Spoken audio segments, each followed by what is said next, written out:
Word goes out to the post office.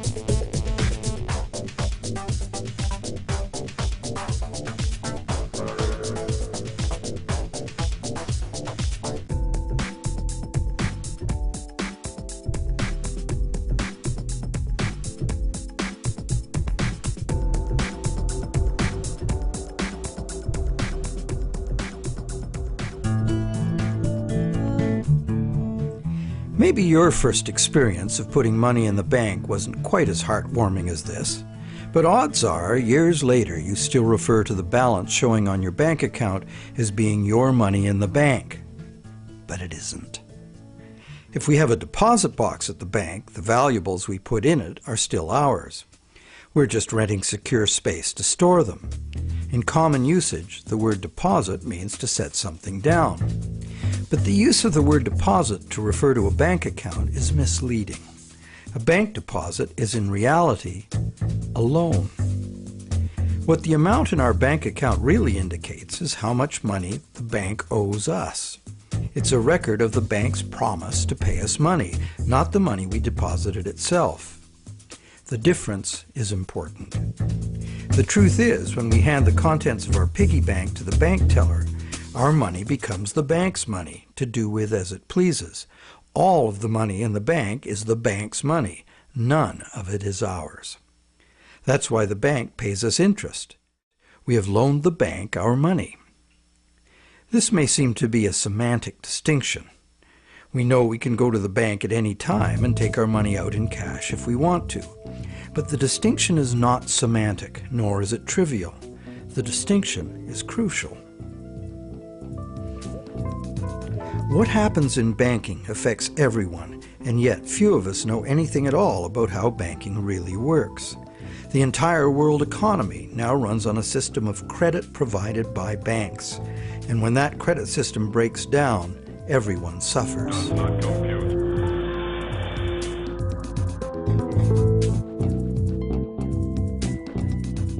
To make things worse, the explanations for these breakdowns offered by the experts never look at the root cause, namely, that other than cash and coins, which make up just 1 to 5% of money in circulation, all the money in existence today was created as the principal of a bank loan, with the banks requiring principal plus interest as so-called repayment. Not only does this make the existence of money entirely dependent on the existence of bank credit, it makes the system as a whole bankrupt by design, as total debits, principal plus interest, exceed total assets from the moment the first loan document is signed. As the global banking system staggers towards worldwide collapse, more and more people are realizing they can no longer ignore the realities behind banking as it is practiced today. Many have lost their homes and jobs due entirely to the unsustainable practices of moneylenders. It's time people understood money and the pressing need to fundamentally change the way it works.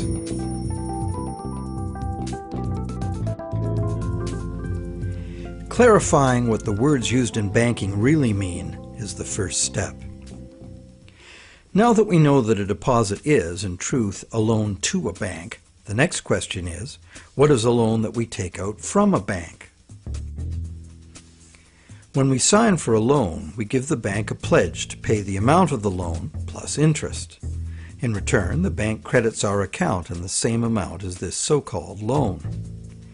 While we speak of the bank as having put the loan money into our account, in reality, the only thing the bank puts into our account is its promise to pay the money. What has actually happened is an exchange of promises. Neither party has delivered anything to the other except matching pledges of debt. So who is the borrower and who is the lender? The terms loan, lender, and borrower are all misleading. The truth is that the two parties have traded promises to pay and in the process created something called bank credit or checkbook money that can be legally spent as money. Bank credit can be spent because we, in our innocence, notice that each time we deposit into our account, it increases our balance by the same amount. In fact, unless we put something in, our account will be empty. Thus, it's a natural assumption that money in an account is money someone put in. The account is a promise to pay, not the money itself. In fact, a promise always indicates the absence of the item promised. Otherwise, why does it need to be promised? Now, because all bank accounts are just promises to pay, the bank and the borrower can simply exchange promises and, in the flash of a few keystrokes, a positive balance appears in the borrower's bank account without anyone putting existing money in. Now you know the real source of what we call a bank loan.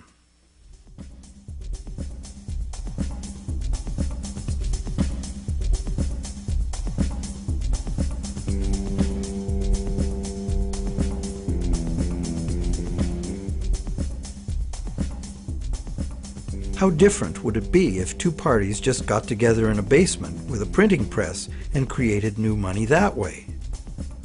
We intuitively understand the act of fraud called counterfeiting. In printing fake $100 bills, the counterfeiters also create new money out of thin air. Money gives us the ability to purchase the real goods and services of the world.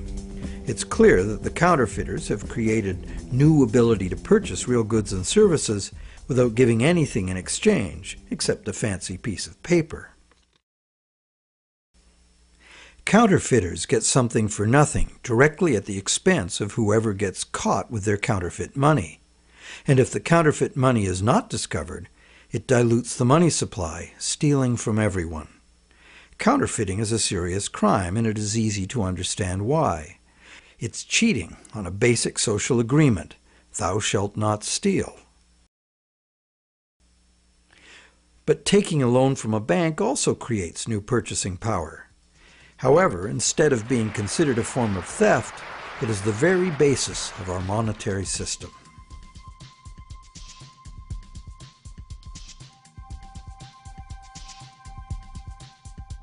How did one form of creating money out of thin air become a crime and the other become standard business practice and the source of almost all our money? For this is what has happened. To understand how, we need to look at the history of the laws governing commerce. But before that, we need to understand the logic of the loan process itself.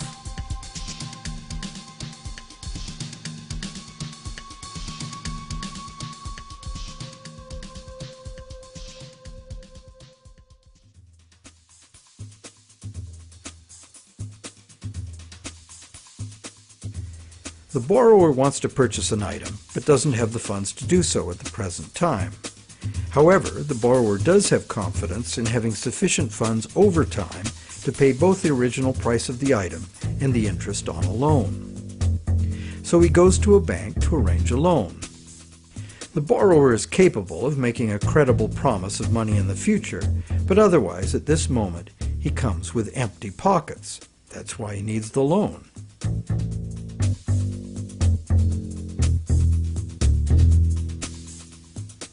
We're probably all familiar with what happens next.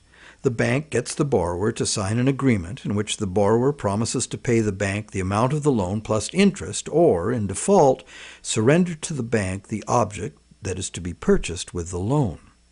This is done countless times every day all over the world. But there's a problem. How can the borrower pledge as collateral something that the borrower does not yet own? If I wanted to borrow $10,000 from you to go on a luxury cruise to Europe, would you accept my neighbor's car as collateral? Of course not, because you know very well that I have no legal right to give you my neighbor's car, no matter how much I owe you. But if instead I promise to buy my neighbor's car with the $10,000 you lend me, the situation is different. You might agree to lend me the $10,000, believing I will buy the car and will pledge it as collateral for the loan once I obtain legal title to it. However, until the transaction is completed, your $10,000 loan cannot be secured by title to the car. This sequence of events problem could be very simply avoided. You could buy the car and then sell it to me. The bank could do it this way too. If the borrower commits to the bank to buy the item, why doesn't the bank just buy it with its own money and then sell it to the borrower on time payments at interest? Well, the answer to that question is also very simple. It's because the bank, like the borrower, has come to the transaction with empty pockets. The bank fulfills its part of the so-called loan transaction by creating an account for the borrower. The truth is, the so-called borrower has funded his own account by fraudulently pledging a car he does not yet own as collateral. And the bank, the so-called lender, hasn't put up any existing money at all. And, if all goes well, it never will.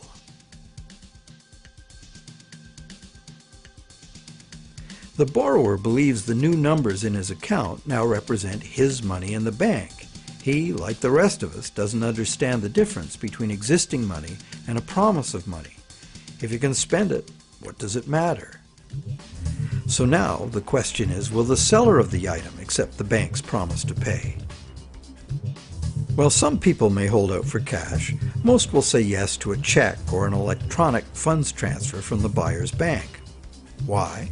Because the seller knows from experience that she can deposit the check at her bank and it will increase her account accordingly. So what happens next?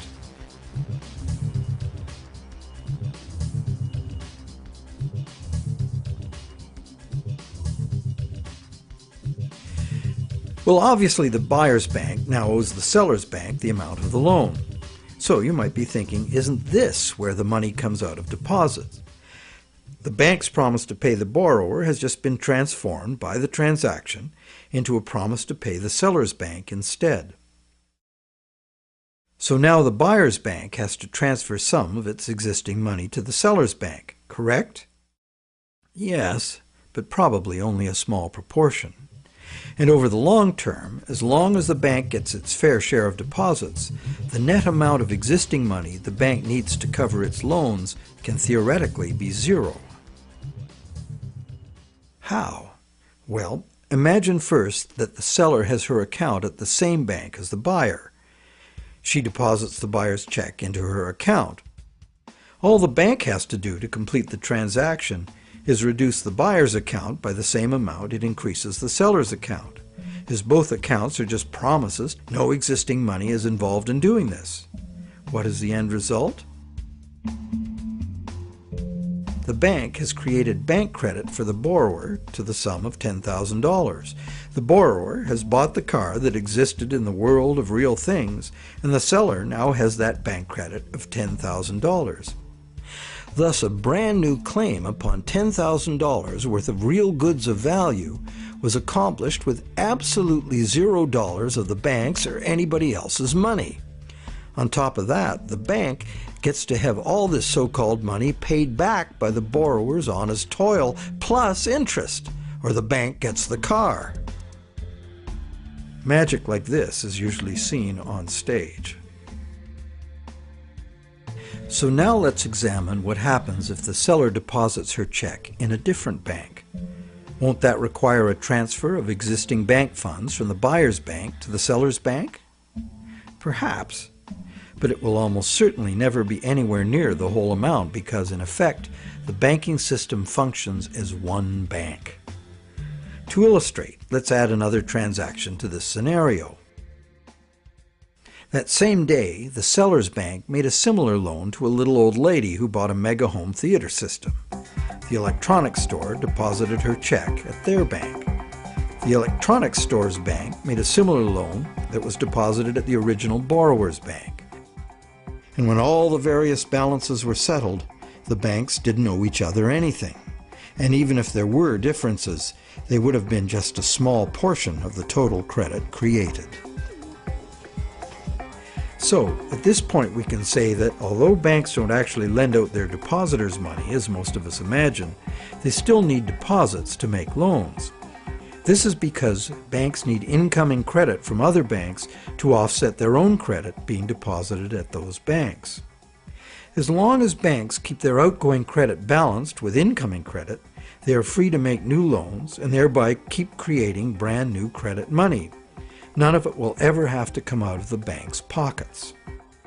The bank is free to invest its own funds in corporate and government bonds and whatever other instruments their charter allows. If one draws a diagram of it all, it looks like this. The interest governments and corporations pay the banks on their bonds is paid by us. We pay it as a portion of our taxes, and we pay it in the price of all the goods and services that we buy. And there is another thing passed on to us as well, and that's the risk that the bank will go broke and not be able to honor its promises to pay. Now you may wonder, how can a bank go broke if it doesn't put any money up in the first place? What have they got to lose?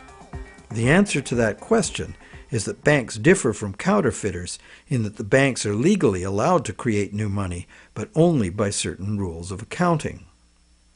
Banks can only create money by entering a borrower's payments and collateral as an asset on the positive side of the ledger, balanced on the negative side by the loan, or what the banks call the deposit liability created by the bank. When the borrower defaults on the payments, the asset pledged as collateral is seized by the bank and sold. In a declining market, when repossession is most common, the new lower value of the asset doesn't cover the bank's liabilities, which were based on the previous higher value. This shows up as a loss on the bank's books. When foreclosures are rampant, as in a collapsing real estate market, much of the value of the bank's collateral simply evaporates as home prices drop, exposing the bank to huge losses. In truth, it's all just numbers, created out of thin air. But banks must adhere to the dictates of these numbers, and the consequences of bank arithmetic gone wrong can include economic standstill, social disintegration, total financial chaos, lawlessness, starvation, and war.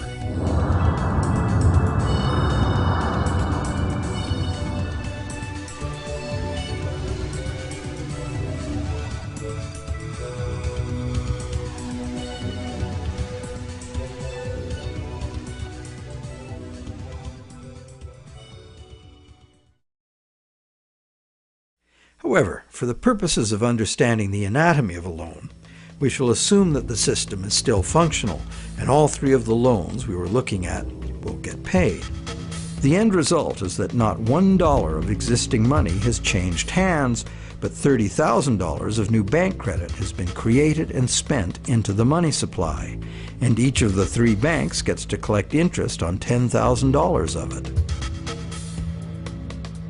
Is creation of this brand new $30,000 really an act of fraud, like counterfeiting? The obvious difference is that the banking system is legal, regulated by government and disciplined by the courts to follow the rules of accounting. Another difference is that there is no obvious victim, like the person getting caught with a counterfeit bill. Banks argue that the buyer and the seller both got what they wanted and agreed to, so where is the fraud? And if there was a fraud, who lost out? Well, to determine that, let us list who got what out of the deal. The borrower got the item he desired on terms he willingly agreed to. He may curse his decision later as he struggles to make the interest payments, or he may live happily ever after, thankful he got the loan. The seller got an increase in bank credit, which she's been conditioned since childhood to think of as her money in the bank. She's confident that she'll be able to spend it in turn, and she will. So, as far as the seller is concerned, she has been paid in full. She's happy. So who, if anyone, suffered as a result of the deal? Is there another party to this transaction we've overlooked? Well, there's also the bank that gets to collect interest on a promise to pay money. That's the business they are in and usually do very well by. And anyone else? Well, where did the car come from? It came from the world of real things. Natural resources, energy, and labor were expended to produce it. What if we consider the hidden party to be society at large and the natural world from which all things ultimately come? Because the brand new bank credit money didn't just sit there, it got spent into the general circulation in the real world. It's the real world that ultimately gets the new money in exchange for its car. This new money might stimulate new production, temporarily enlarging the economy, making lots of people happy. In fact, it often does, as most bank credit comes into being as a home mortgage, stimulus for the residential construction industry, a big provider of good-paying jobs. However, after its initial productive use, this newly created money will basically just dilute the money supply, reducing money's purchasing power by a very small amount. So, in contrast to counterfeiting, where the loss occurs to a specific victim, here the loss is borne by us all, because the real substance of the loan, the car, was extracted from the economy at large, by a slight loss in the value of everyone's money.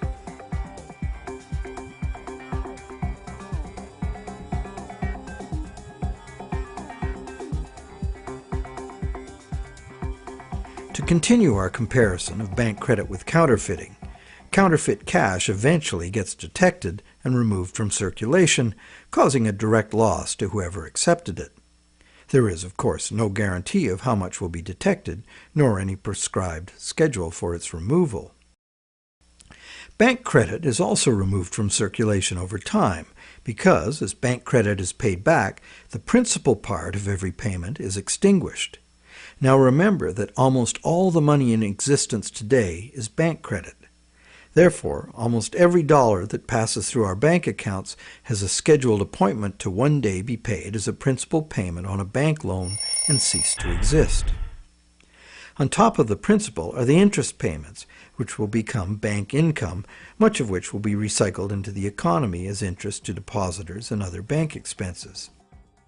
So it's not immediately apparent that there's a loss to someone as a result of bank credit being withdrawn from circulation the way there is with counterfeit cash.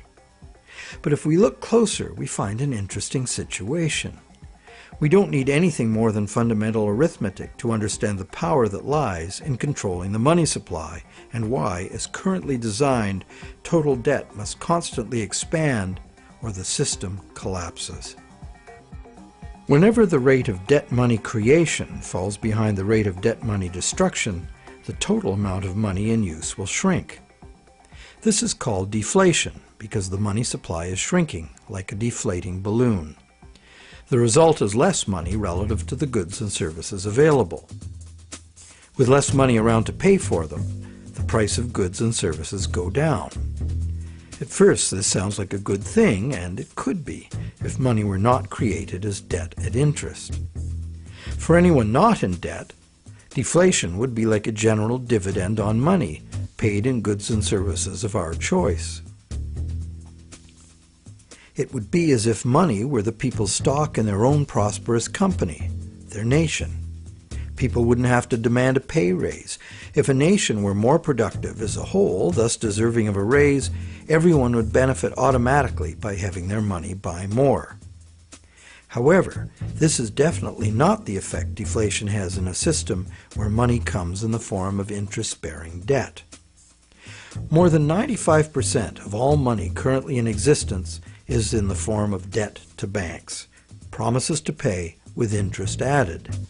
And as we have seen, the principal is created, but not the interest. Due to the time delay between money's creation and its repayment and the recycling of interest earnings as bank operating expenses, most of us can keep up our payments while the money supply is increasing. However, if the money supply or total debt is decreasing, money becomes harder to earn due to its scarcity, and fixed payments become harder to meet. For those heavily in debt, the money shortage can become catastrophic.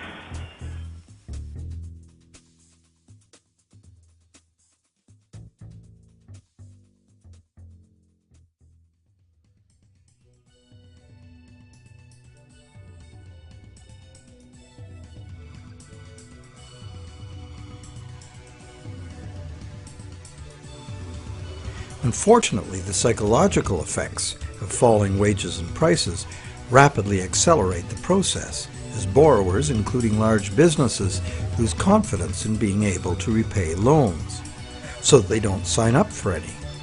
And without new loans to replace old loans, the money shortage rapidly gets worse, resulting in a decrease in jobs and purchasing power, even in the midst of abundant resources and productive capacity. This dismal spiraling math makes mass foreclosures inevitable. Prices plummet as no one wants to spend their money.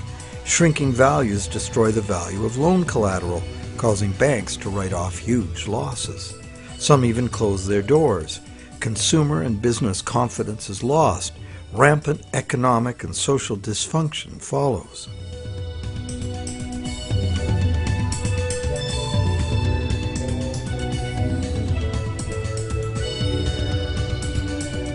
This disastrous spiral cannot be turned around unless the government creates new money itself or goes deeply in debt to private banks in order to create enough new money to reorganize and rejuvenate the economy.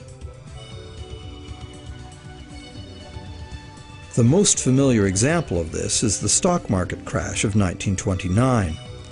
The psychological fallout of the stock market collapse resulted in less borrowing and thus less new money. The Federal Reserve did nothing to correct the resultant deflation, and by 1932 the money supply had been reduced by a third. Countless people were evicted from their homes because the money to make their mortgage payments simply ceased to exist. Then, in 1932, Franklin Roosevelt became the U.S. president. Roosevelt's New Deal set out to restore the economy by restoring the money supply. To counter the money shortage, Roosevelt borrowed from the private banking system. Factories started hiring again. But only when the war arrived, there's suddenly no shortage of jobs or funds available to do what was necessary for the war effort. It was the money expended on World War II that ended the Great Depression. The war also resulted in 50 million deaths worldwide and led to a new hostile international balance of power with its attendant arms races, mounting debts, and sweeping social and technological transformations.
The cycle of economic boom and bust is commonly called the business cycle, as if it were a natural occurrence like the hydrological or carbon cycle.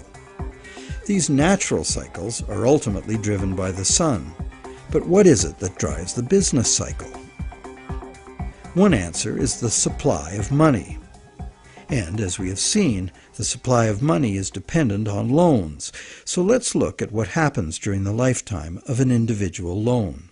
We've seen how bank credit is nothing more than the bank's promise to pay, which the bank has created on its books to balance the borrower's promise to pay that it has received. The bank's promise to pay is usually spent on some real good or service and allowed to circulate, making the efficient exchange of goods and services easier to accomplish. As a medium of exchange, today's promise to pay money is unsurpassed in its usefulness and flexibility.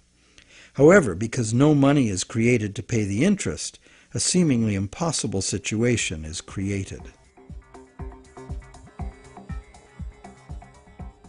On the face of it, if borrowers had to pay the interest they owe all at once, they would have to fight it out for a limited sum of existing money that was very much less than the total owed.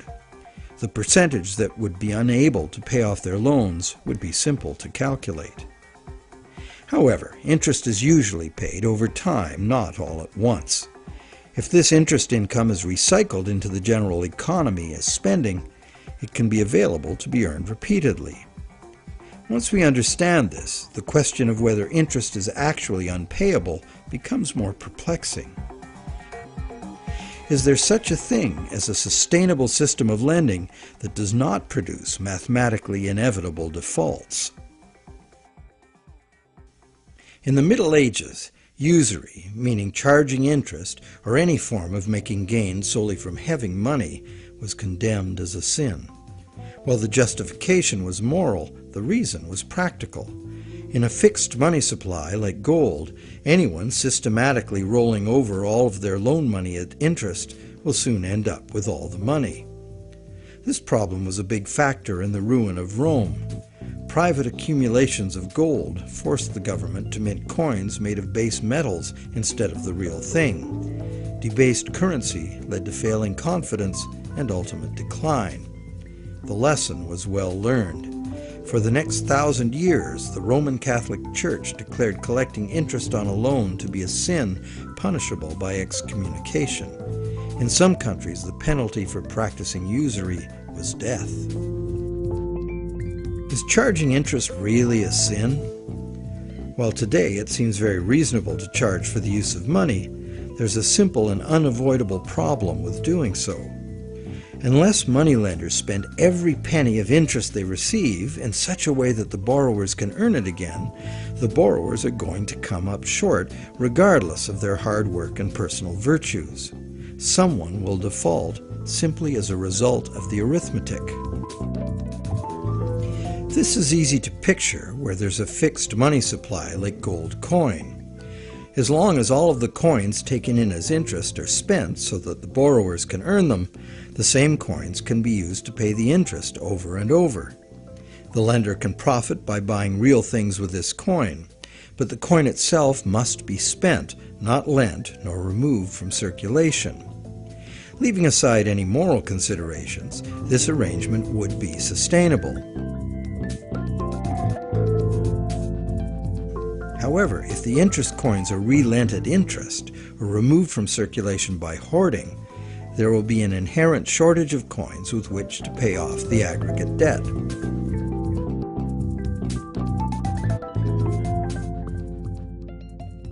The situation is essentially no different in our current debt-based system. As we have seen, nowadays virtually every dollar comes into existence as debt, with a scheduled appointment to be extinguished as a principal payment on the loan that created it. Thus, for all borrowers to be able to make their payments of principal plus interest, two things must be true. The dollar created as the principal of the loan must be available to be earned by the borrower in order to make the principal payment that extinguishes that dollar. And every dollar the borrower pays to the bank as interest must also be available to be repeatedly earned by the borrower so that it can be paid as interest again and again. There is a common theory, undoubtedly popular with lenders, that because the banks spend their interest earnings as operating expenses, interest to depositors, and shareholders' dividends, there is in fact enough money released back into the community to make all payments. However, like the idea of absolute shortage, this is an oversimplification.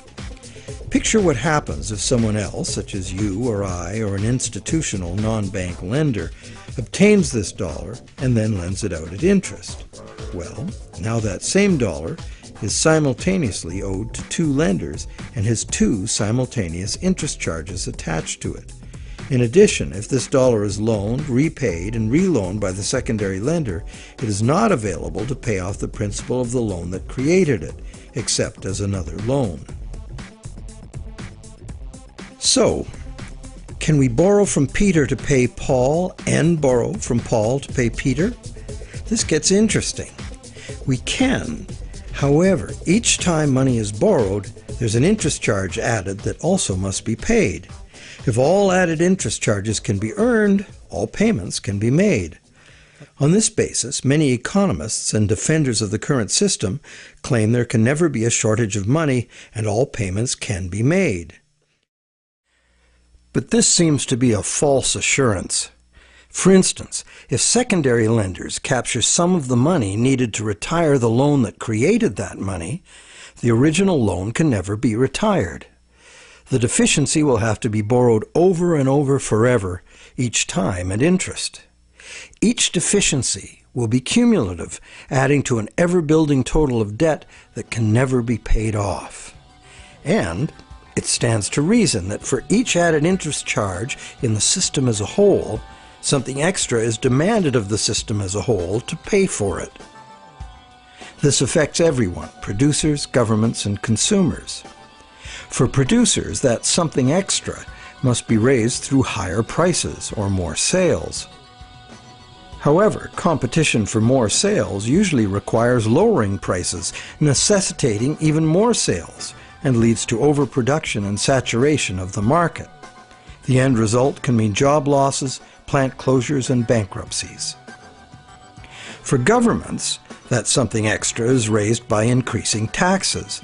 But increasing taxes drains money from the productive economy, resulting in a reduction in the collective ability to pay taxes, which then necessitates increased government borrowing and additional interest charges.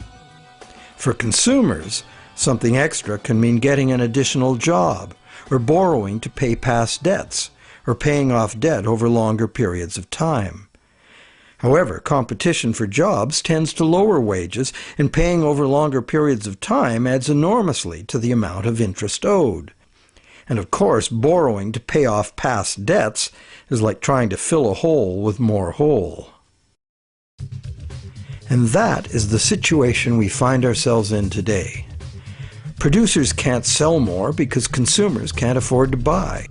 Governments are cutting taxes, not raising them, hoping to stimulate consumer demand, and consumers' real incomes are limited or even falling due to competition for a limited number of jobs. Therefore, any increase in the total amount of interest charges within the monetary system as a whole will result in a genuine shortage of money. This is because the real productive economy is limited by the availability of nature's resources. The productive economy exists to serve actual needs.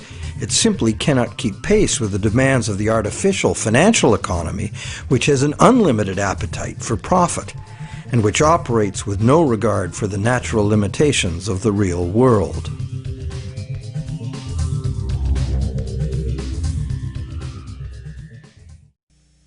The theory that there's always enough money to pay the interest has a certain elegant simplicity. However, by the very nature of the assertion to be true, it has to be 100% true.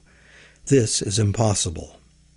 For one thing, secondary lenders, who are not banks, do comprise a significant proportion of lenders, and they add their interest charges to money that already bears an interest burden. Beyond that, we have a cultural expectation. Everyone who has money expects it to generate more.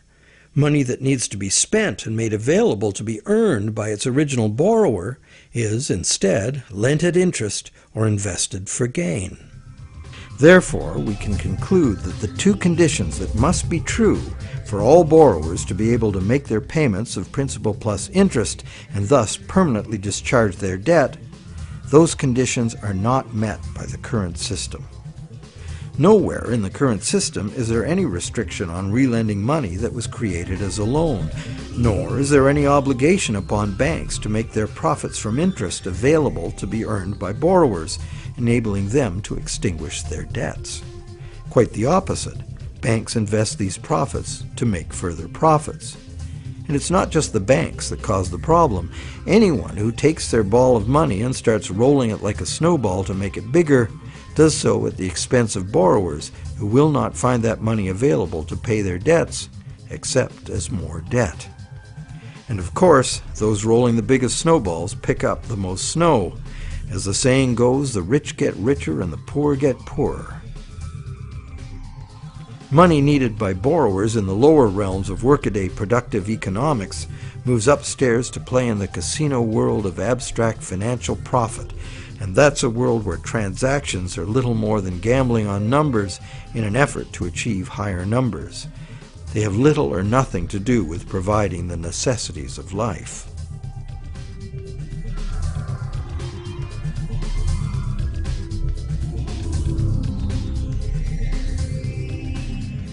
Today, the largest volume of money by far is changing hands in what is best described as the gambling economy. The foreign exchange markets, the derivatives market, and the rest of the financial instruments being played by banks and investment funds for as much profit as possible. For example, the volume of trade on the world's foreign exchange markets in just 1 week exceeds the total volume of world trade in real goods and services during an entire year. This money is in continuous play by speculators looking to make windfall profits on currency fluctuations. It exists, but only in the gambling economy. So how unpayable is the ubiquitous interest burden in actual fact? That could only be determined with certainty by tracking all the money in the world. With over 6 billion people earning, spending, borrowing, and lending, the world's money flows are at least as complex as the flows of the ocean. They are impossible to know. But the direction is pretty clear and simple, and it's the same old story. The rich are taking increasingly more money into the gambling economy, where ordinary borrowers have almost no chance to obtain it. And the only way the system can stay solvent is to create more money. And as money is created as debt, the only way to create more money is to create more debt in every way possible, including ridiculously easy credit for unqualified borrowers, massive government expenditures on security and war, and bailouts of insolvent banks.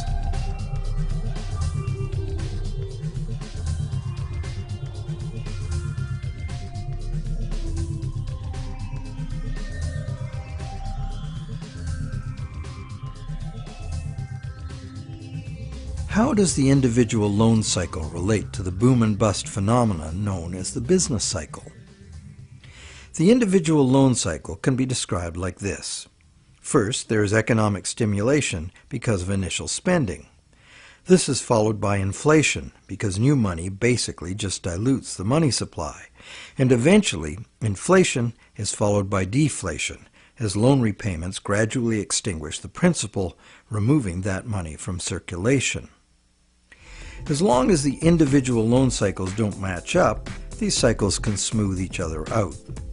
This creates a fairly stable money supply that leads to fairly stable prices, although continuous growth of the money supply is required, at least in part because, as you will recall, the money to cover the interest was never created.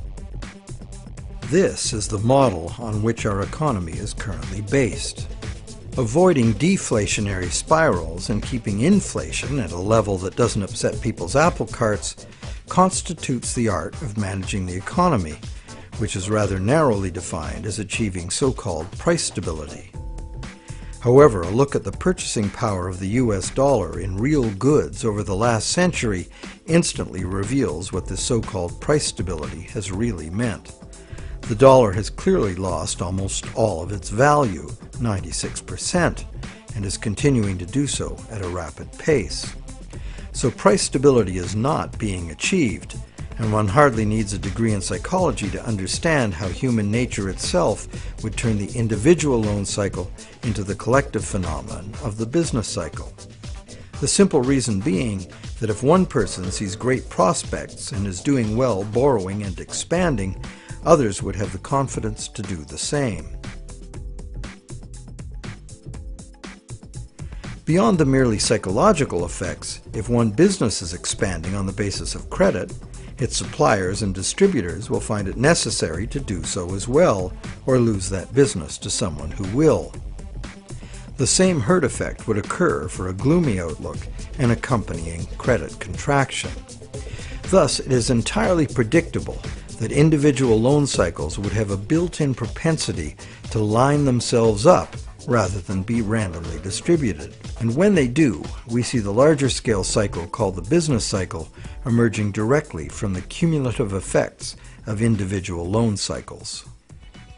So, to sum up, one could say that out of the exchange of promises made by the bank and the borrower, society gets chronic inflation and a dependency on banks for increasing infusions of money to pay ultimately impossible interest payments. This results in an inescapable treadmill of accelerating debt and depreciating money, the only alternative being a deflationary collapse of the economy followed by social chaos or war. This eminently unhealthy situation filters down through society, wreaking harm on every level. We are like addicts, but the fix is not more and more heroin, it's more and more credit money. And eventually, our collective ability to borrow and repay so much credit becomes exhausted. This then creates the need for constant expansion of credit into new markets, in essence creating a fiscal imperative to drive everyone in the world further and further into debt forever. In the United States, this constant debt expansion has led to a total credit market debt in 2008 of more than $53 trillion, which is about 5 times the total annual income of the entire country. So is the world at large happy about its end of the loan transaction? Probably not. But the world at large has very little awareness of where these problems originate, the elusive system of counterfeiting and hidden control that is modern banking. And how about the banks? How have the banks fared as a result of this system?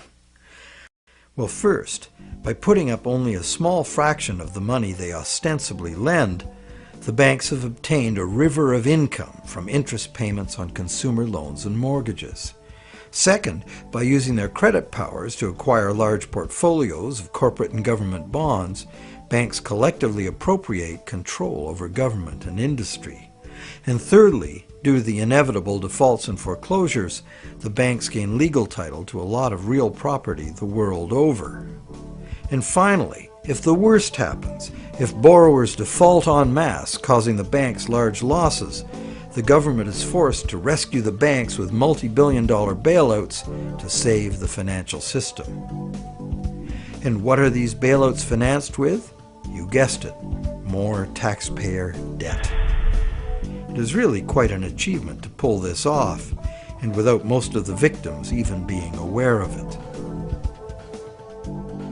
If you're now thinking there ought to be a law, well, there is. There's a whole body of law that makes all of this legal. So how did a system like this ever become the law? To answer that, we go back to England in the mid-17th century.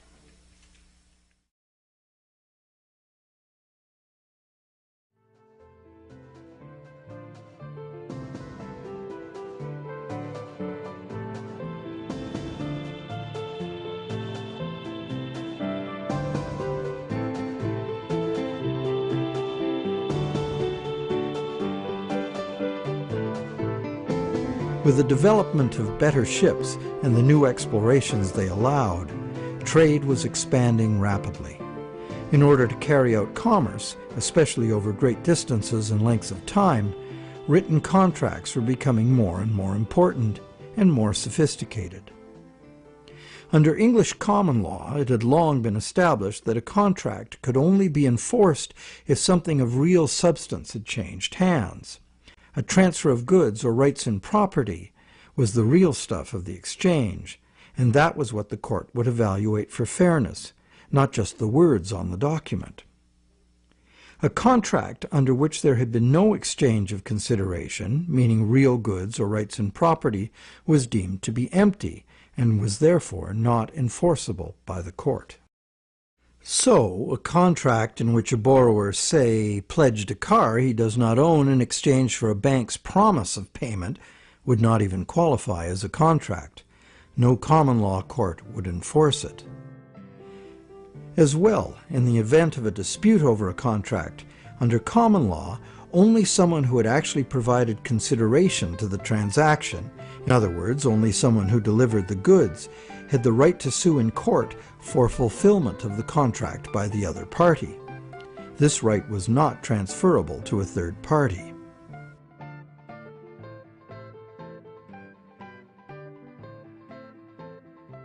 When early traders went off personally on expeditions with trade goods, they bought those goods at home with their local currency and would sell them for foreign currency in the distant destination. They would then buy foreign goods with the foreign money, bring those goods home, and sell them for their local currency. Pretty simple. But as trade became more sophisticated, traders became more inclined to stay home and just hire ships to carry out deliveries. This gave traders the freedom to import cargoes of foreign goods from different sources than the destination to which their home goods had been exported. Thus, a problem was created. The exported goods had been paid for with foreign coin, the value of which needed to be spent somewhere else. Moving money as coins entailed a high risk of theft, as well as the near certainty of partial loss by currency conversion in a different land. This problem of payments from a distance was overcome by the use of bills of exchange. A bill of exchange was a signed order from the payer to an addressee demanding that the addressee pay a certain specified sum of money to the person identified as the payee. These were secured by signature, and they could not be acted upon in court by anyone other than the original parties. Thus they were of no use to a thief or any other third party. You probably recognize that these were the precursors of checks. I, the payer, instruct the bank, the addressee, to pay the payee, a person named on the check, a certain sum of money. This was all well and good for transactions among parties who were known to each other. The bill of exchange was used merely as a way to order payment in coin at a distant location. But merchants soon wanted more flexibility. They wanted to be able to use bills of exchange to reconcile payments amongst many merchants in many locations, using bills of exchange like money itself. For this to work, bills of exchange had to be assignable to and enforceable by third parties. As we shall see, this was the moment in legal history that gave sanction to the banking system we have today. A third party, who might have honestly purchased a bill of exchange several steps removed from the original exchange, could not be expected, nor would he have the right, to show up in a common law court and defend the validity of the contract and collect on it. This made third-party bills of exchange an unacceptable risk. So, in order to be able to use bills of exchange as a convenient and guaranteed third-party payment system, essentially equivalent to money, the common law practice had to be set aside regarding bills of exchange. In England, by a series of legal decisions from 1664 to 1699, this problem for commerce was remedied by making bills of exchange enforceable by third parties. If a third party had purchased a bill for valuable consideration and in good faith, having no apparent reason to suspect fraud or some deficiency in the right of the seller to sell it, then the bill automatically became good and enforceable by the court against the signer. What did this change mean? It meant, essentially, that any bill of exchange would be considered legitimate once it was sold. Bills of exchange and all other subsequent types of signed promises to pay, with the notable exception of checks, became transferable and enforceable in court, just what the merchants wanted. Now debt contracts could be sold like things, and transacting business would be a whole lot easier. Not only that, it opened up a whole new market for profit seekers, trading in bills of exchange themselves. The marketing of debt was born.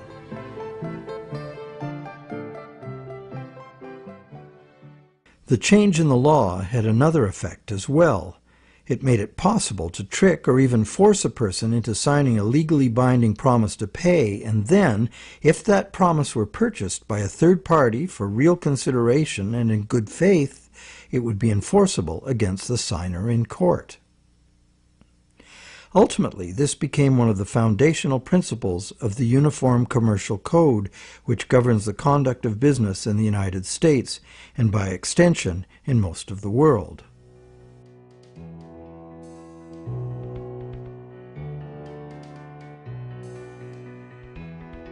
Think about it.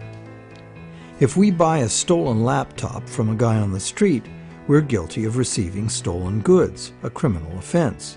Doesn't matter if we paid honest money and were unaware the goods were stolen. The court will restore the goods to the rightful owner. We, as purchasers, innocent or not, lose our money and may even be charged with a crime. But if we buy a loan contract from a banker and give him real value for it in good faith, it doesn't matter that the loan contract may have come into existence under false pretenses. Whoever signed it is required by commercial contract law to pay up, and the courts will enforce the obligation. Today, debt contracts come in a myriad of forms, including and especially loans and mortgages. It's significant to note that just as these common law restrictions were being removed, the brand new Bank of England was being established. The first bank state authorized to create money out of thin air. The new laws fit in perfectly, making the new bank's empty contracts enforceable against the so-called borrower.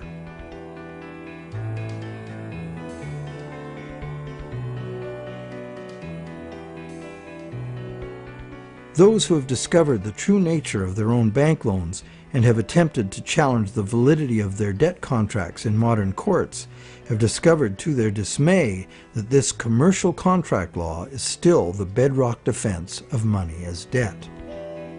The bank will have sold the original loan agreement to a third party for value, and even though that third party is often just a sister company of the bank, all that matters to the judge is who possesses the document, what it says, and whose signature is on it. The bank's failure to inform the borrower about the true nature of the loan contract and the absence of any actual money loaned on the bank's part is not relevant.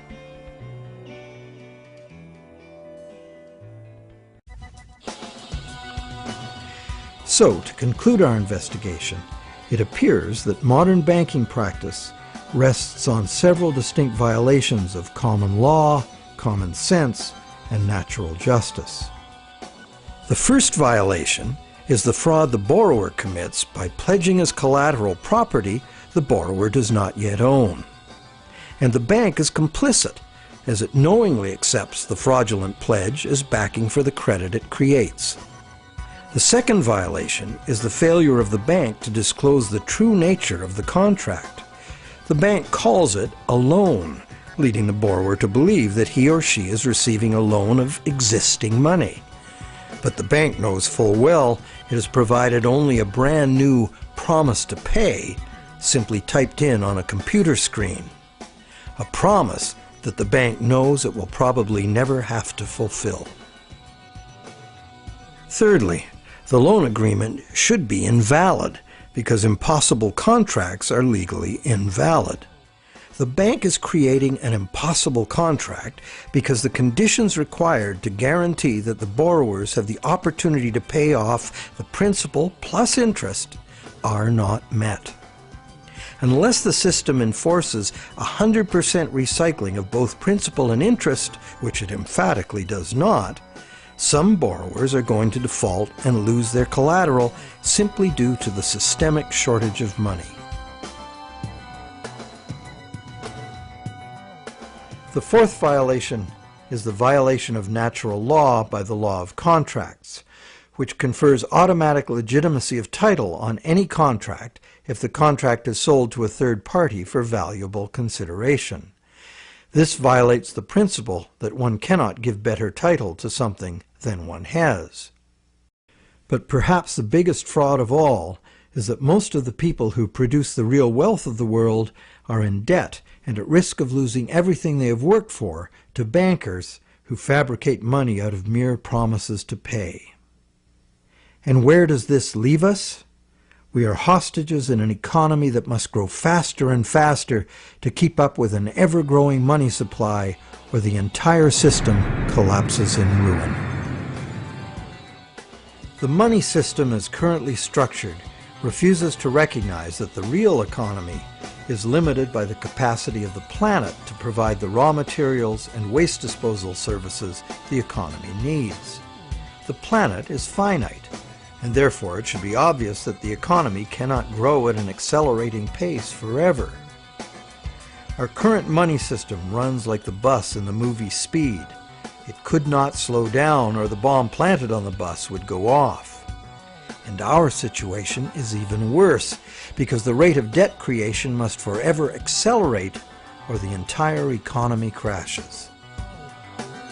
The notion that infinite, perpetually accelerating growth is possible is the great fallacy of modern economics. It is a fatal delusion born of greed. An economic, social, and environmental crash of unprecedented proportion is surely inevitable, and this monetary system is utterly and hopelessly incapable of adapting to it. No wonder monetary reformers around the world insist that the entire monetary system needs to be rebuilt from the ground up.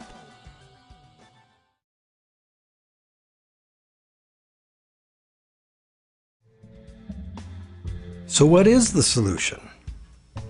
One idea many people suggest is to return to the days when money was backed by gold. Gold, they argue, is the true money because it's inherently valuable.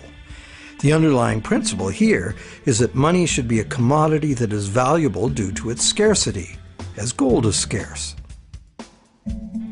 As a general rule, those who hold this view of money also believe that money should exist independent of government. Another school of thought, diametrically opposite, is that the creation of money should be the exclusive prerogative of governments. Government, which represents all the people, should spend money into existence in the public interest, thus backing the currency with what it was spent on. Having taken back the power to simply spend money into existence, government would never need to go into debt or pay interest. Of course, government spending without limit would result in a worthless currency. To prevent inflation, money would also have to be extinguished. This could be accomplished using a wide variety of taxes, resource royalties, and user fees. Government spending and government taxes would, therefore, be interdependent and would equal each other in a perfect equilibrium. However, the goal of taxation would be to achieve price stability, as the government would have no need of tax revenues in order to operate. Over the centuries, both the gold-based system and various government credit money systems have been used, with the gold-based system prevailing well into the 20th century. This wasn't because government credit money didn't work. It did within the country itself, where it was accepted in payment of taxes. But until the invention of modern currency exchanges, international trade had to be carried out in gold. In addition, gold has had an almost supernatural fascination for humans for a very long time. We've been conditioned for millennia to think of money in terms of portable inherent wealth, as in gold coins. However, this is not the only way to think of money, nor in the era of runaway debt money is it any longer accurate. Money is, at its root, an idea that humans invented in order to turn simple subsistence into complex civilization. It's the development of money that made possible specialization of labor and the indirect exchange of goods and services. Throughout money's evolution, from direct barter to standard trade goods, and on to standard coins, to paper promises of precious metal, to digital promises of paper cash, and now to digital promises to pay digital promises. Throughout this long evolution, the prevailing idea has always been to achieve greater flexibility by using convenient and secure promises to pay instead of money itself. The problem with promise to pay money has always been that it provides a golden opportunity to cheat, to create more promises than there is real stuff to back those promises up. But is there a way to make the exchange of actual money just as convenient and secure as the promise to pay system? Now there is. Digital money, convenient and secure, is now a possibility because of new encryption technologies. It works like this. Imagine taking the serial number off a dollar bill and dispensing with the paper. What do you have? A digital dollar. A digital dollar that can now be electronically transferred around the world just as easily and securely as a promise to pay dollar. However, and this is the big however, the digital money, while being entirely electronic, is also like a metal coin. It can never be in two places at once. Thus, the multiplication of promises can be prevented by insisting on actual payment in cash, paper or digital. We don't even need to keep this digital cash in a bank, as it provides its own safekeeping and can be transferred by internet. And instantly transferable digital money could perform intelligent functions far beyond anything money has been capable of before. For instance, with simple math programmed in, money could be made to calculate its own value, eliminating human speculation, manipulation, and error. Wouldn't that be something? In the meantime, efforts are already underway to reform the monetary system through legislation. Initiatives like the Monetary Reform Act and the American Monetary Institute's Monetary Act have already been written, prescribing in detail how to return the power to create money exclusively to government, and thus limit banks to lending existing money, just the way most people imagine it works now. While differing in detail, all such reform proposals in whatever country they originate always advance the same simple idea. The benefits of money creation belong to the public. At present, money is created not for the benefit of society, but for the profit of private banks. Banks like to create enormous amounts of money from our debt because the more we borrow into existence, the more interest the bank gets to collect, and the richer the bank becomes. In the process, the banks gain more control over everyone, individuals, industry, and government alike.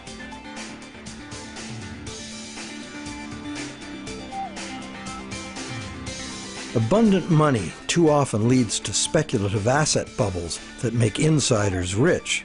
But, as we have witnessed, these bubbles inevitably burst under the unbearable weight of ever-increasing interest demands. The losers are many, including governments. Already burdened with huge debt and shrinking revenues, governments are forced to add trillions to that debt in order to rescue the banks that are the cause of the problem. Otherwise, we would have no money system. It's an absurd situation, and a tragic one, considering that government could instead create the money itself and spend it interest-free on infrastructure, education, or universal health care. And most of that debt-free money would enter the economy as wages, circulating through all levels of society for everyone's benefit. This kind of abundant money would fund a reinvigorated, productive economy in which the savings of the people could fund honest loans of real existing money. At its root, money is a means by which we exchange real value. Without real value in the world, money is nothing. As we have seen, it's the real world that makes the loan, not the bank. We, the people, in conjunction with the material blessings of the natural world, are the source of all real wealth. Therefore, money creation and its benefits belong to the public, not to private bankers. And what about interest? As we have seen, interest poses an arithmetic problem. And it's a problem that can only be solved in three ways. 1, defaults and foreclosures. 2, perpetual growth of the money supply. Or the preferable and only other solution, 100% recycling of interest as spending.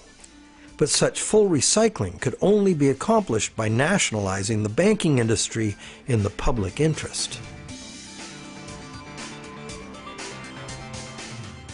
For example, interest earnings from public service banking could be paid to all as a citizen's dividend. Or it could be used to fund government in place of taxes, as was done successfully in colonial Pennsylvania. And that's just one instance of a society that organized its monetary system differently. There have always been alternatives, and there are alternatives now. What the evolution of money really teaches us is that the real measure of money's value is, very simple, its usefulness as money. And there are several different ways to create useful money. For instance, money can simply be an individual's private promise to pay, a pledge of one's own product or service, as in such community currencies as the LET system or time dollars. Thousands of these community currencies already exist in circles of trust where members can be counted on to honor the credit they issue for themselves. And such community currencies can be a lifesaver in the event of a catastrophic collapse of the conventional banking system. When money shortages or hyperinflation disrupt trade and bring economic standstill, a working community currency can sustain a local economy. Are such proposals radical? You bet. But there are unprecedented challenges before us. No longer can exponential growth allow us to sustain a monumental debt that must ever increase to prevent the house of cards collapse of the whole system. Increasing wealth disparity, crushing debt, failing banks, and social and environmental catastrophes are what we face unless we radically change course. We must transform our monetary system to one that can adapt to a future we can now clearly foresee. To begin, we must examine monetary system designs that can deal with widespread economic shrinkage without inducing mass foreclosures and bankruptcies. But what can you do right now? Well, right now there are people and organizations around the world that understand the problems and the injustice of today's monetary system, and you can join them in their effort to bring about the fundamental changes we need. It's time to talk to our friends. A financial crisis is the ultimate teachable moment. When bankrupt banks have to be bailed out by the governments the banks were formerly lending to, the contradictions, the fraud, and the fatal flaws of the current system are laid bare for all to see. But the solutions are there to see too if we look. We cannot afford business as usual. Making adjustments to the current system will not save us. The changes we need to make are radical and dedicated to the good of all, not the profit and control of a few. To make these changes, we must leave behind our outmoded assumptions and misplaced faith. We must face the challenge of a complete transformation. Reality calls.